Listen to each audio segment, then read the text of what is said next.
I'm Timothy Snyder, and I'm delighted to have this chance to address the Security Forum about the centrality of Ukraine to the security of the continent and the world.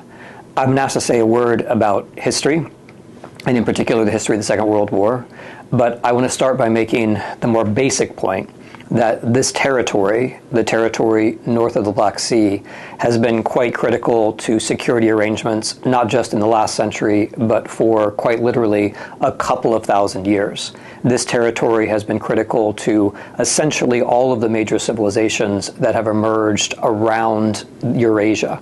So when we think about the centrality of Ukraine in 2025, of course it's natural that we look back to 1945, but the geographical position, the specific set of resources, and the dynamism of this region has meant that it was critical for much longer than that.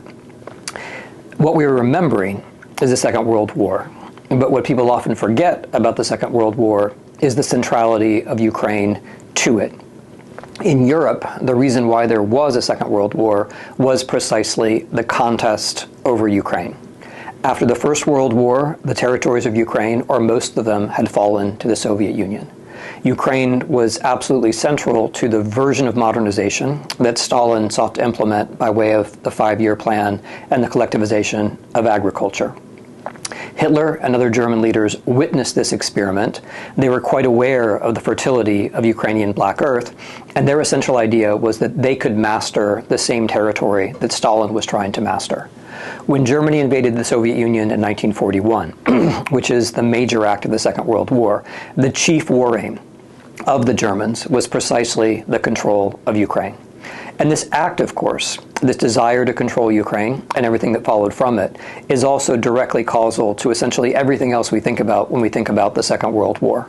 Not just the combat, not just the Eastern Front, but also the Holocaust, the starvation of Soviet prisoners of war, and all of the other major German war crimes. The Soviet Union won the Second World War. And of course, this is something that we're remembering today. The victory of the Soviet Union, the victory of its allies, the British, the Americans, the Canadians, all of the others.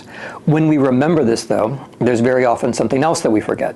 Just as we forget that Ukraine was at the origins of the war, we tend to forget that Ukrainian soldiers were vastly disproportionately represented in the Red Army, which swept through Eastern Europe. We also tend to forget that civilians in Ukraine were far overrepresented in the civilian casualties, even on the scale of the Soviet Union. More Ukrainians were killed in the Second World War, civilians, than were Russians, not just relatively, but in absolute numbers. In Eastern Europe, the civilian victims of the Second World War are the Jews, the Belarusians, the Ukrainians, in that order, followed by the Russians and the Poles. All this is important because we have to set ourselves the right framework for the memorial connection. As we remember this, there will be others who seek to understand the war and its anniversary in a different way. There are others in Russia, in the Kremlin, who would like to use the Second World War not as an occasion to remember what is wrong with fascism, but as an occasion to redo fascism.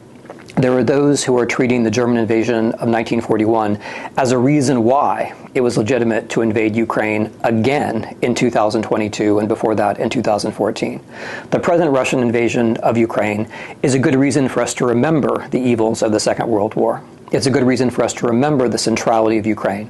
It's a good reason for us to remember the contest for resources. It's a good reason for us to remember the history of ideological lies, which covered that invasion as well as this one.